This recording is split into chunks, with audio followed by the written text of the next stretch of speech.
fóssil de um peixe, como podem ver, preservado numa pedra e partido bem no meio.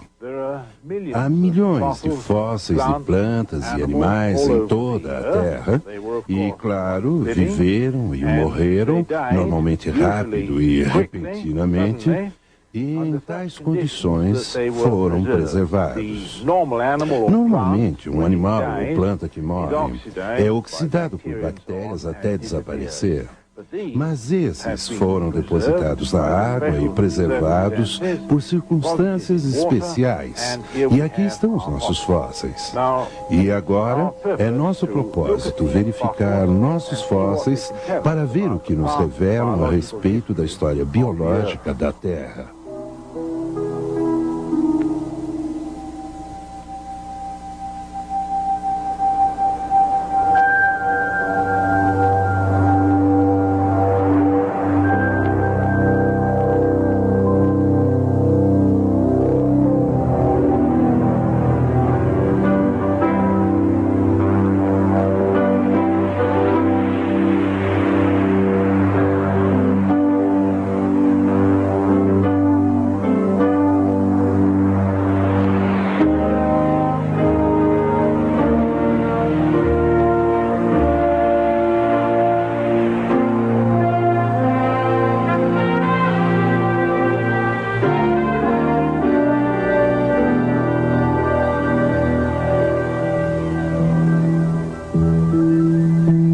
Nosso mundo tem muitas testemunhas silenciosas dos tempos esquecidos.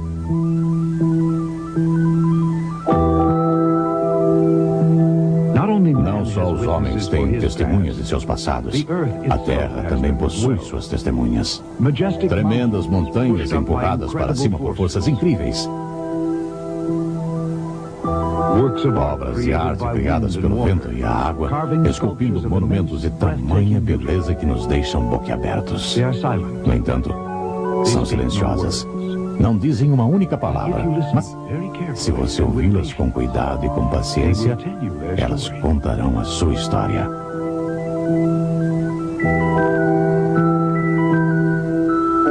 Como tijolos posicionados por um mestre de obras, as camadas da Terra assim se empilham, formando estruturas fantásticas que se elevam ao céu.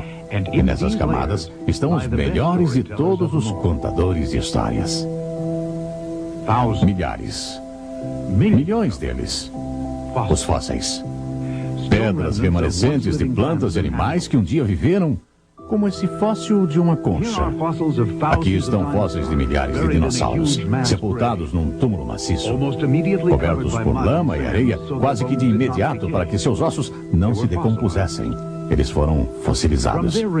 Depois de cuidadosamente separados, os restos mortais da rocha que os envolvia, podemos ter uma ideia de sua enorme estatura e imensa força. Esse peixe, como chegou até aqui?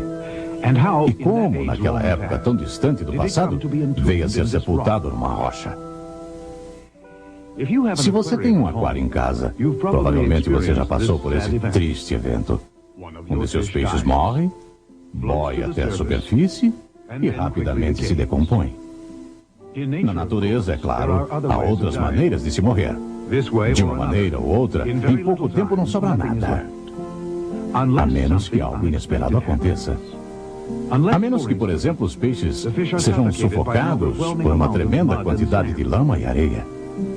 Então, eles podem ser petrificados e tornarem-se em fósseis eternos num curto período de tempo. Só uma inundação global parece adequada para explicar a quantidade tremenda de fósseis que encontramos. Agora, em todos esses milhões de fósseis que são encontrados, os cientistas tentam aplicar algum tipo de ordem. E a ordem que desenvolveram é a chamada coluna geológica. Supostamente, a primeira camada a assentar-se na base de rocha cristalizada é a pré-cambriana. Então você segue para a cambriana, daí pela triásica e então pela quaternária, a mais recente onde se encontram fósseis humanos. Ora, é muito importante ser capaz de datar fósseis encontrados. E isso é feito pelo método index de fósseis. Foi descoberto que, vamos dizer que na Cambriana você acha o trilobite. Fósseis que são típicos são chamados fósseis de index e são datados pela posição que ocupam na coluna geológica. O problema é que nem sempre ou poucas vezes alguém encontra uma coluna geológica assim, então é necessário que encontremos outra maneira para datar a coluna. Como os evolucionistas determinam a idade desses fósseis feitos de rocha dura? Que métodos usam, por exemplo, para datar esses ossos de dinossauro? Será que eles realmente têm milhões de anos, como os evolucionistas afirmam? É importante mencionar que os restos de dinossauros não foram provados ter milhões de anos de idade. Isso é simplesmente parte da teoria da evolução. Se você perguntasse a um paleontólogo evolucionista qual a idade de um determinado osso de dinossauro, ele provavelmente faria o seguinte. Primeiro, tentaria determinar a que criatura o osso pertenceu. Aí, determinaria em que camada de rocha o osso foi sepultado. Então, verificaria num livro de geologia ou num gráfico qual era a camada de rocha. Aí então, o paleontólogo lhe diria que o osso tinha, por exemplo, 100 milhões de anos de idade. Ele diria que o osso tem aquela idade porque a rocha em que foi sepultada tem 100 milhões de anos de idade. Porém, se perguntássemos ao geólogo que escreveu o livro de geologia como ele sabia a idade da rocha, ele provavelmente nos diria que a rocha tinha no mínimo 100 milhões de anos porque tinha esse tipo de dinossauro fossilizado nela.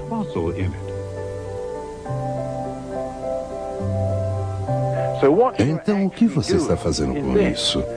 Você está datando o fóssil pela camada e depois datando a camada pelo fóssil. Ora, isso é conhecido como raciocínio circular e, é claro, não é exatamente uma forma conceituada da lógica. Se, como diz a teoria da evolução, uma espécie gradualmente se evolui em uma outra, então, com certeza, esperaríamos encontrar muitas delas nessa transição. Peixes que começaram a ser anfíbios, ou répteis que começaram a criar asas. Dr. Joe N. Gish, do Instituto de Pesquisa Criacionista em San Diego, conhece muito a esse respeito. Então vamos ouvir o que ele tem a nos dizer. O registro fóssil é frequentemente usado pelos evolucionistas para apoiar a teoria da evolução. Na verdade, o registro fóssil é uma vergonha para a teoria da evolução e dá apoio ao conceito de uma criação especial direta. Por exemplo, se a teoria da evolução fosse verdadeira, então o registro fóssil deveria iniciar com uma forma de vida muito simples que gradualmente evoluísse em formas cada vez mais complexas. E, é claro, se a teoria da evolução fosse verdadeira, então haveria um grande número de tipos intermediários, ou formas em transição, ou o que chamaríamos de formas de passagem. Por outro lado, se a criação for verdadeira, o registro fóssil se inicia com formas de vida bastante complexas, para as quais não se encontrariam ancestrais evolucionários. E se a criação for fato, não esperamos encontrar qualquer forma em transição dos tipos criados ou dos tipos básicos, nem de plantas, nem de animais. Agora vamos dar uma olhada no registro fóssil e ver o que realmente mostra. Nas rochas cambrianas, que os evolucionistas dizem ter sido inicialmente formadas a partir de uns 600 milhões de anos atrás, encontramos uma tremenda variedade de formas de vida complexas. Por exemplo, encontramos os trilóbites. Eles são tão complexos que os evolucionistas estimam que sua origem evolucionária necessitaria de, quem sabe, uns 2 bilhões de anos. E se tudo isso fosse verdade, então, nas rochas pré-cambrianas, rochas que geralmente são encontradas abaixo das rochas cambrianas, nessas rochas pré-cambrianas, nós deveríamos encontrar os ancestrais desses invertebrados mais complexos. Muitas das rochas estão intactas e perfeitamente capazes de preservar fósseis. No que achamos nessas rochas pré-cambrianas? Bem, podemos afirmar isso. Em nenhum lugar da face da Terra, alguém foi capaz de encontrar os ancestrais evolucionários desses animais cambrianos. Nenhum ancestral evolucionário para as esponjas, ou as águas-vivas, ou os pepinos do mar, ou ouriços do mar, ou braquiópodes, ou minhocas, ou qualquer um desses tipos foi encontrado. Eles encontraram o que acreditam ser fósseis de bactérias microscópicas e algas, criaturas microscópicas unicelulares. Mas nada entre uma coisa e outra já foi encontrado. Em outras palavras, esses animais complexos apareceram repentinamente, totalmente formados, sem ancestrais evolucionários quaisquer. É isso que esperaríamos, é claro, baseados na criação. Ora, os evolucionistas também acreditam que um desses invertebrados deu início aos vertebrados e acreditam que os peixes foram os primeiros vertebrados. Os vertebrados são os animais que possuem esqueletos ou espinhas, em contraste com os invertebrados que têm corpo mole ou têm conchas. Creem eles que essa transição dos invertebrados aos vertebrados durou, digamos, 100 milhões de anos. Ora, se isso fosse verdade, então naturalmente deveríamos encontrar um grande número desses tipos intermediários no registro fóssil. O que realmente encontramos? Nem mesmo uma forma em transição já foi encontrada. Os peixes apareceram repentinamente totalmente formados e nenhum ancestral do peixe foi encontrado. Então, só nos sobrou a mesma conclusão a respeito do resto da história do registro fóssil. Nenhum tipo intermediário entre invertebrados e vertebrados. Nenhum tipo intermediário entre os peixes e os anfíbios. Nenhum entre os anfíbios e os répteis. E nenhum entre os répteis e os mamíferos. Para encurtar uma história longa e complexa, nenhum tipo intermediário foi jamais encontrado em qualquer parte da Terra. Nem em vida, nem em fóssil. Mas será que poderíamos não os ter visto ou percebido? Vamos olhar para um dos passos mais importantes, um que dificilmente pode ser ignorado: o desenvolvimento do voo.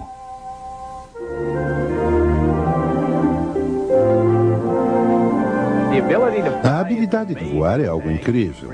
Ela requer uma coordenação de músculo, cérebro e osso que parece apontar claramente a um projeto inteligente e criativo.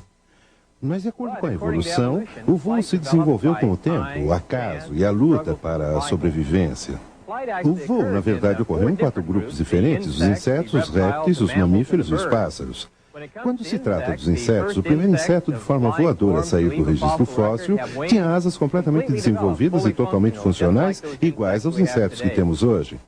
Quando se trata de répteis voadores, os pterodátilos, eles têm asas constituídas de membranas que se abrem até uns 16 metros. Certamente, se essas formas tivessem evoluído dos répteis corredores, deveriam existir centenas de formas em transição, pelo menos para mostrar como a mudança das pernas para as asas ocorreu. Até agora nenhuma forma em transição foi descoberta. Quando se trata dos mamíferos, os mamíferos voadores são os morcegos. Esses entre os grupos de mamíferos são realmente especiais, pois ocorreram cedo no registro fóssil dos mamíferos e são iguais aos tipos de morcegos que hoje temos. Quando se trata desses grupos, os insetos, os répteis e os mamíferos, a evidência é clara como cristal. O tipo de integração das partes que vimos parece apontar claramente para a criação. Se a evolução fosse verdadeira, deveríamos ter encontrado milhares de formas em transição, porém nenhuma foi encontrada. Mas quando se trata dos pássaros, a história muda um pouco. Aqui, afinal, os evolucionistas acreditam ter encontrado um exemplo do ar perdido. É um pássaro de um tipo esquisito chamado Archaeopteryx. O Archaeopteryx tem asas e penas como um pássaro, porém nas asas existem garras. E não existe uma quilha central descendo do osso do peito e há dentes nos bicos. Essas coisas são normalmente associadas a répteis.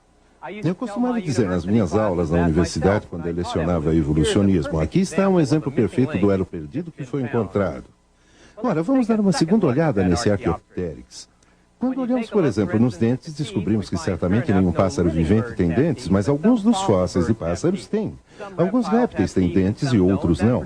Essa característica em particular não é realmente importante no distinguir desses dois grupos. Garras nas asas? Existem pássaros vivos, como a avestruz, que têm garras nas asas. A ausência de quilha? Acontece que o Archaeopteryx tem uma fúrcula extremamente robusta. É aí que os músculos conectados colocam força nas batidas das asas nos voos. Na verdade, uma pena de Archaeopteryx mostra a haste na parte dela que está na direção do movimento, uma característica de fortes voadores. Muitos cientistas agora, para dizer a verdade, não mais consideram o Archaeopteryx um primitivo e sim um forte voador. E quanto àquela transição de pernas para asas? Mais uma vez no Archaeopteryx temos asas funcionais totalmente desenvolvidas, nenhuma dica de como pernas podem evoluir em asas.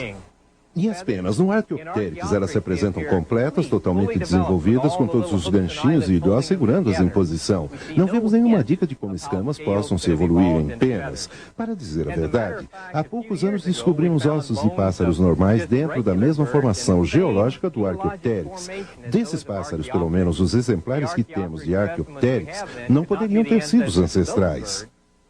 Parece que nesse caso também as provas favorecem a criação. São diferentes espécies de aves de muitas variedades, existindo desde seu primeiro aparecimento no registro fóssil.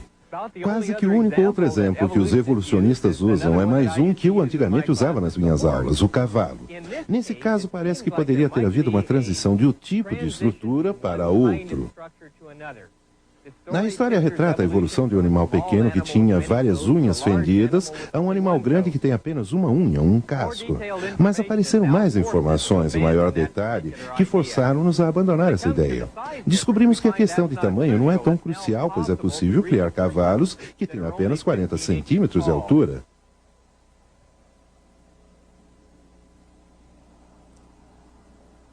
E o chamado cavalo da aurora? Sabemos agora que não era um cavalo, era um texuga da rocha, ou tipo de coelho que os cientistas chamariam de um irax. O nome oficial daquele cavalo da aurora é iracoidio, é o ancestral, não dos cavalos, mas dos texugas e coelhos da pradaria que ainda vivem na Terra até hoje. E onde estão as formas intermediárias que mostram como o número de unhas fendidas foi gradualmente reduzido? Novamente, todas as formas chamadas de transição se encontram enterradas nas mesmas formações geológicas, o que indica que viviam ao mesmo tempo e não podiam ter sido os ancestrais um do outro. Pelo contrário, parece muito mais com o que poderíamos ver em volta de um bebedouro na África. Animais de muitos tamanhos e formatos, animais com poucas unhas, com muitas unhas, todos vivendo ao mesmo tempo. Assim, concluímos que as formas intermediárias que a teoria da evolução e a coluna geológica exigem não existem mesmo. Até o Archaeopteryx provou ter sido uma ave perfeita com penas fortes para voar.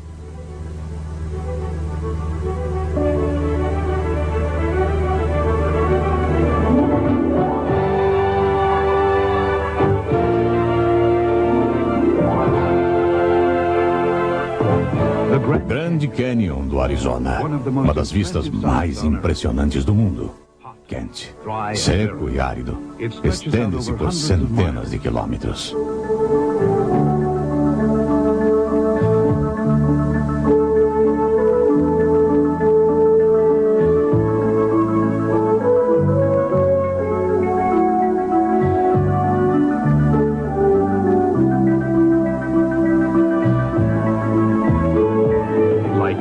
Como camadas de bolo, os diversos estratos se sobrepõem.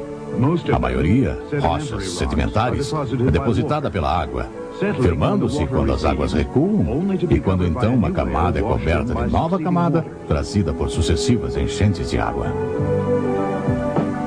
O geólogo Dr. Arthur Chadwick, da Universidade de Loma Linda, da Califórnia, já passou muitos anos no Grand Canyon. Ele examina minuciosamente as propriedades específicas de cada camada e, de tempos em tempos, publica seus achados nas revistas científicas de geologia. Com seu assistente, ele mede o terreno e as características das diferentes camadas contam sua própria história. O que é singular no Grand Canyon é que as camadas estão expostas bem à vista. As camadas em si não são singulares, elas se encontram em muitos lugares diferentes do mundo, mas aqui podemos vê-las num corte vertical de mais de 1.600 metros de profundidade. São as camadas que compõem a superfície terrestre e que são expostas apenas superficialmente em outra parte. Nosso estudo nos levou a uma área do oeste dos Estados Unidos, o Ribeiro Monadnock, onde há um penhasco que fica a 240 metros acima das terras em volta. Isso parece sugerir que pelo menos de 240 a 270 metros de água cobriam tudo quando essas camadas se depositaram. Como as camadas precisaram de muita energia para se depositarem, tira-se a conclusão de que os processos também devem ter sido processos energéticos. Isso contraria o pensamento tradicional de como as camadas se acham aqui. O fato é que essas camadas devem ter chegado aqui com muita rapidez. Não que a coluna inteira tenha se acumulado em pouco tempo, necessariamente, mas bate com a ideia de uma camada inteira ter chegado aqui quase que instantaneamente por um processo conhecido como correntes de turbidade ou densidade. As correntes de densidade foram reconhecidas nos últimos 30 ou 40 anos como processos importantes da sedimentação. O que os distingue é que ocorrem muito depressa. O sedimento é depositado em áreas que têm centenas de milhares de quilômetros quadrados. Em velocidade de 80 a 100 km por hora, o sedimento vai se deitando pela superfície.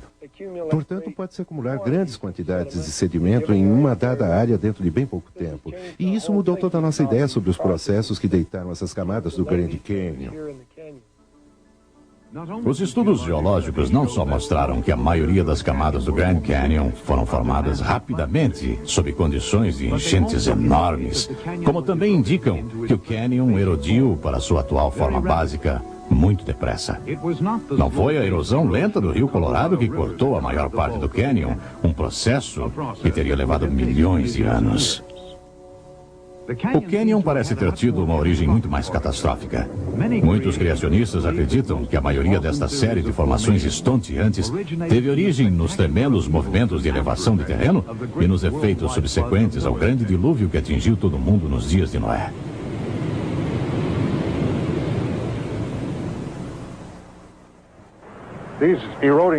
A erosão desses penhascos à beira-mar em San Diego, Califórnia, mostra muito bem a força das águas em movimento em toda a sua potencialidade. Portanto, a pergunta é se o dilúvio poderia ter ocasionado grandes mudanças geológicas. É óbvio que sim. É exatamente o que causou o dilúvio e como o mundo foi coberto pelas águas nós não sabemos. Em outras palavras, a Bíblia nos diz que houve um cataclisma mundial em que toda a geografia e topografia do mundo foi modificada. Do Grand Canyon, passamos a outra sepultura em massa de fósseis, os filões de carvão. No fundo da terra, o ouro negro pode ser cavado.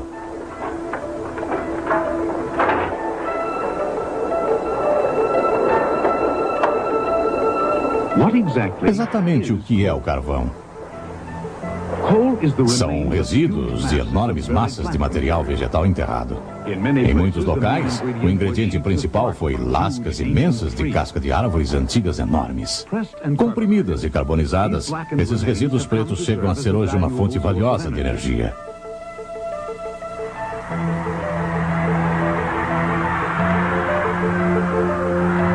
Como não encontramos filões de carvão sendo formados em lugar nenhum hoje, muitos pesquisadores têm se preocupado em saber as circunstâncias que causaram essas formações vastas. Exatamente como o carvão foi formado. O geólogo especialista em carvão Dr. Stephen Austin vem estudando essa questão em profundidade. Existem duas teorias sobre a origem do carvão. Uma teoria é a do Pantanal e a segunda é a do dilúvio. A teoria do Pantanal sugere que as plantas que vemos formando esse carvão se formaram há milhões de anos em pantanais.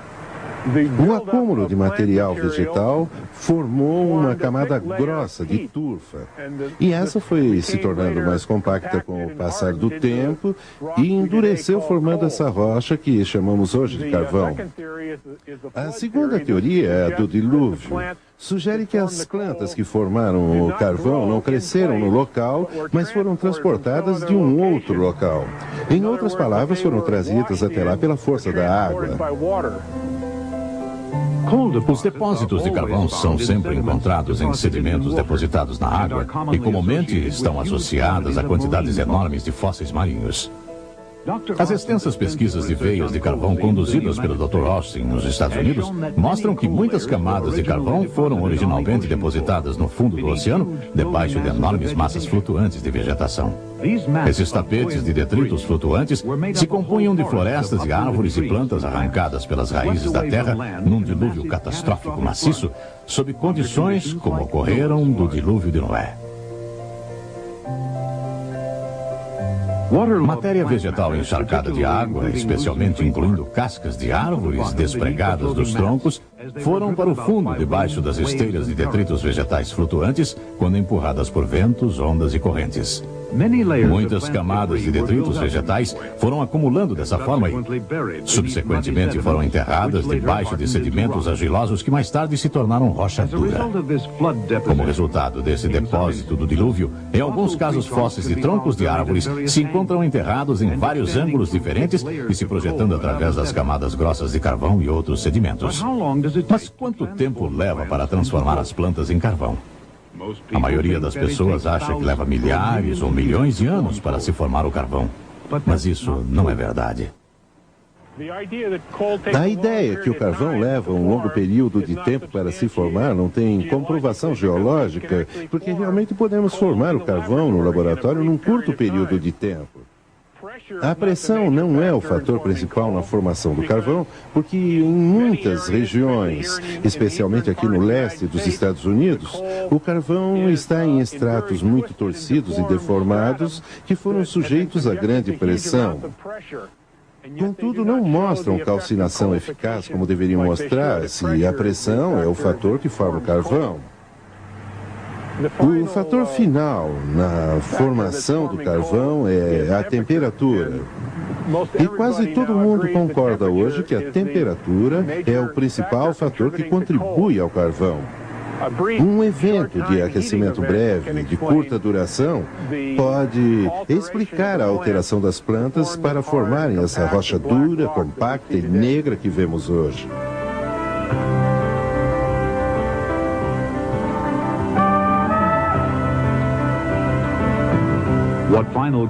Que conclusão final tiramos desses fatos?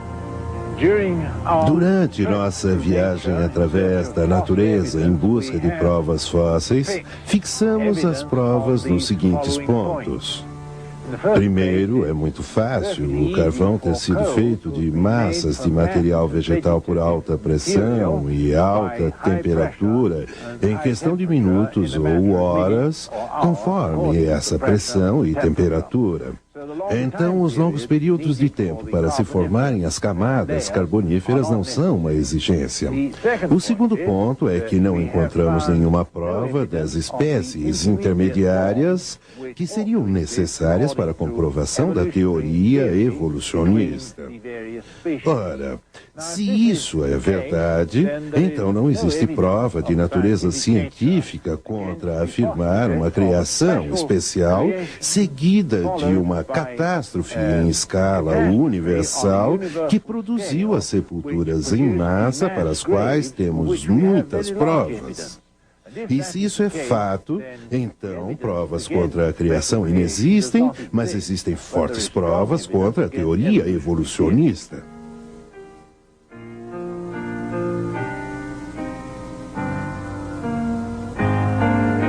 E aqui, no Grand Canyon, termina a busca de nossas origens.